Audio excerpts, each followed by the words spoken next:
Un comportement à risque ne commence pas toujours par un danger, mais par habitude banale qui dépasse la limite. Il ne détruit pas toujours en un jour, mais chaque répétition rapproche du danger. Aujourd'hui, je vais vous expliquer quelques comportements à risque. À 3 points, nous allons parler de comportements à risque.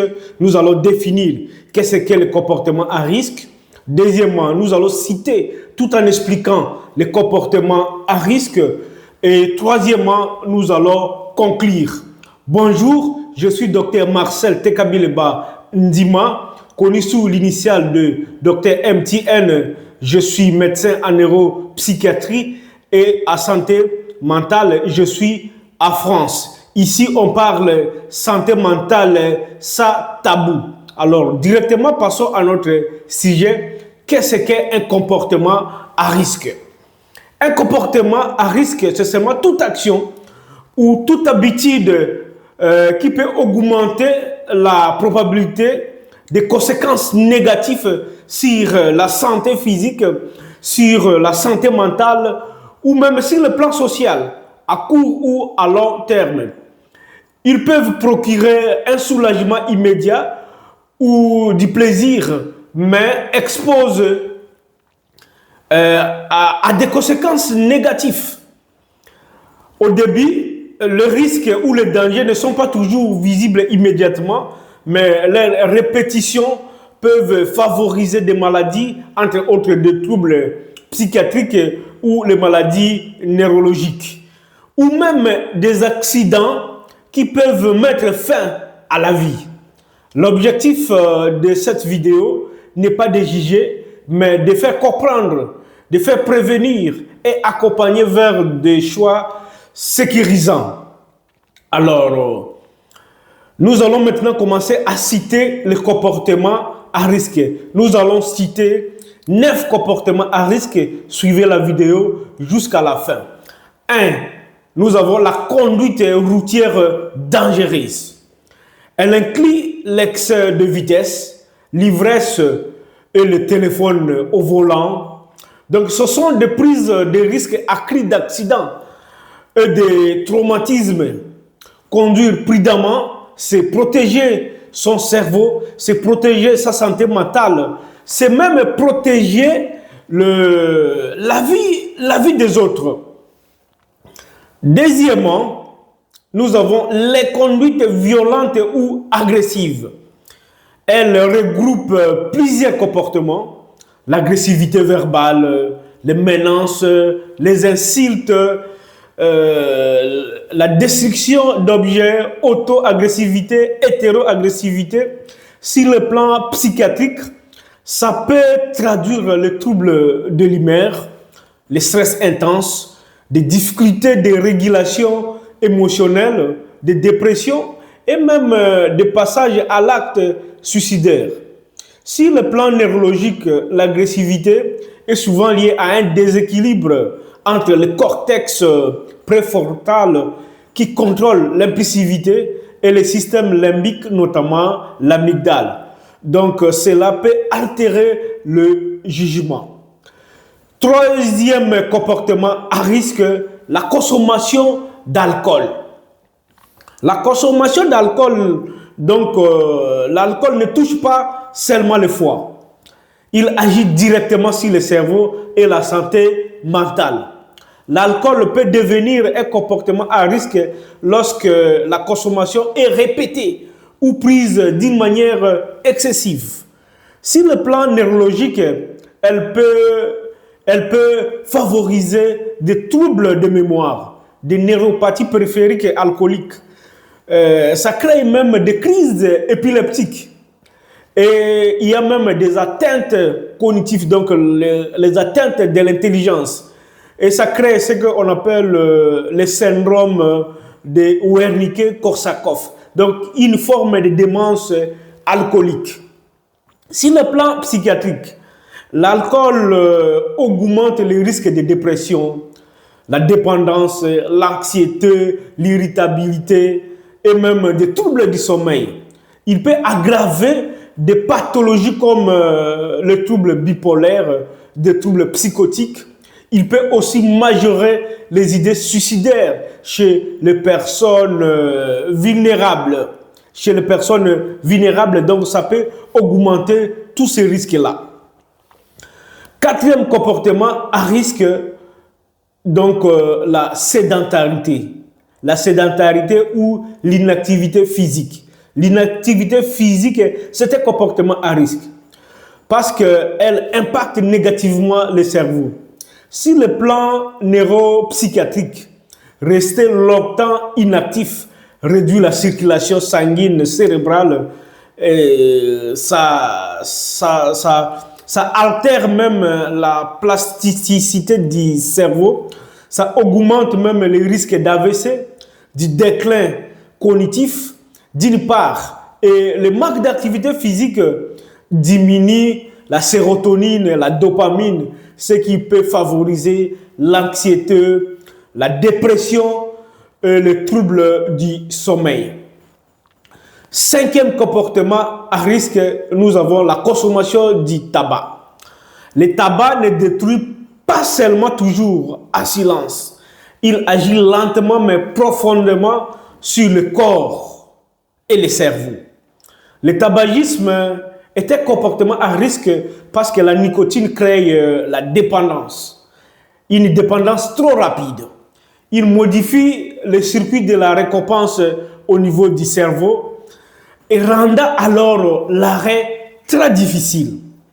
Dans le circuit de la récompense au niveau du cerveau, la nicotine agit avec libération de la dopamine, créant une sensation rapide de plaisir et de soulagement du stress. Mais avec le temps, le cerveau augmente la dépendance. Sur le plan neurologique, le tabac favorise ce qu'on appelle la neuroinflammation. Donc, ça favorise le stress oxydatif, augmente les risques d'AVC. Ça accélère le vieillissement cérébral et favorise le déclin cognitif. Le déclin cognitif est donc diminution de l'intelligence. Sur le plan psychiatrique, le tabagisme est associé plus à l'anxiété, à la dépendance,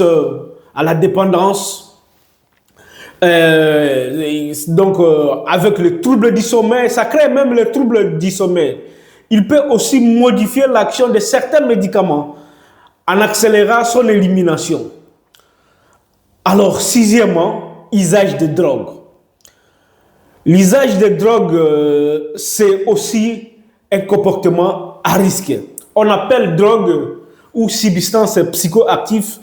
Donc, ce sont toutes les substances qui agissent directement sur le cerveau en modifiant l'humeur, la perception, l'intelligence ou les comportements.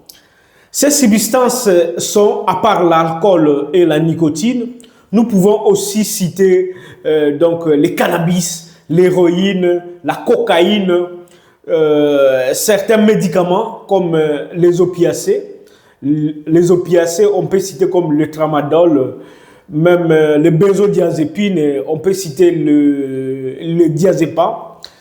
Tous ces médicaments, toutes ces substances-là modifient le fonctionnement du cerveau. Psychiatrique. Sur le plan psychiatrique, ces substances, comme on a dit, ça modifie l'humeur, la perception, les troubles de personnalité, les comportements. Ils peuvent même favoriser l'anxiété, la dépression, la dépendance et les troubles psychotiques. Ça augmente même le risque suicidaire. Chez les personnes vulnérables, elles peuvent relever un trouble bipolaire ou une schizophrénie dormante. Sur le plan neurologique, l'usage de drogue, elle peut perturber les neurotransmetteurs comme la dopamine, le glutamate. Alors, ça altère la mémoire, l'attention, les fonctions exécutives. À long terme, elles peuvent entraîner la neurotoxicité, des troubles de la cognition et parfois des lésions cérébrales durables. Septièmement, septième comportement à risque, nous avons la non-adhésion aux soins et au traitement. Donc, c'est arrêter un traitement sans avis médical, oublier la prise de médicaments ou éviter le suivi des soins. Sur le plan psychiatrique, le fait d'arrêter les soins, ça peut traduire un déni. Ça peut orienter vers la dépression, aux effets secondaires ou à une faible alliance thérapeutique, avec un risque élevé de rechute et d'hospitalisation. Sur le plan neurologique, l'arrêt irrégulier de médicaments, de traitements, ça perturbe l'équilibre cérébral et peuvent entraîner l'instabilité des symptômes. Ça crée même ce qu'on appelle les syndromes du sévrage, des crises épileptiques et même ça peut même entraîner des déclins cognitifs.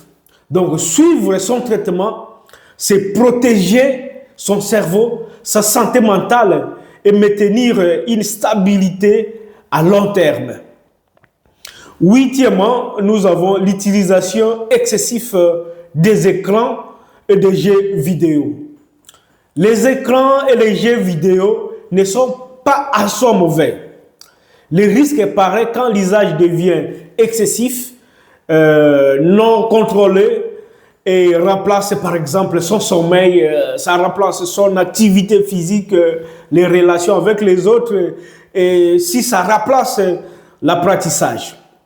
Chez l'enfant, trop d'écran peut limiter le développement du langage, augmenter la frustration et perturber la concentration de l'enfant. Car le cerveau d'un enfant a besoin de jeux réels, des jeux actifs. Donc, entre les humains, entre les parents, entre ses amis. C'est ce que le cerveau de l'enfant en a besoin. Mais chez l'enfant avec troubles neurodéveloppementaux tels que les troubles de spectre de l'autisme, tels que le TDAH, les troubles de communication ou des troubles moteurs. L'écran peut être utile s'il est encadré, mais l'excès peut renforcer l'isolement, l'impulsivité ou réduire les expériences sensorielles et motrices essentielles. Chez l'adulte, l'excès d'écran peut favoriser l'anxiété, l'irritabilité, l'isolement et même du trouble du sommeil parce que ça perturbe le système circadien, le système qui régule le sommeil. Neuvièmement, on a le jeu d'argent qui n'est pas seulement un loisir, c'est un signal d'alerte pour la santé mentale et le cerveau. En conclusion, le cerveau n'oublie pas nos habitudes. Chaque choix protège ou fragilise notre cerveau ou notre santé mentale. Tous ces comportements expliqués ont un point commun. Ils ne touchent pas seulement nos habitudes, ils modifient progressivement le fonctionnement du cerveau et de l'équilibre de la santé mentale. En psychiatrie comme en neurologie, ce ne sont pas toujours des signes de faiblesse, mais souvent, ce sont des signaux d'alerte sur le stress, sur la souffrance émotionnelle, sur l'impulsivité ou même des pertes de repères. Plus on agit plus tôt, plus on protège la transformation du cerveau, les relations et la qualité de vie. Le vrai danger n'est pas l'erreur ponctuelle, c'est la répétition silencieuse qui finit par devenir une norme. Si cette vidéo t'a appris quelque chose, abonnez-vous à la chaîne Santé Mentale Dr MTM, likez, partagez cette vidéo car la santé mentale concerne tout le monde.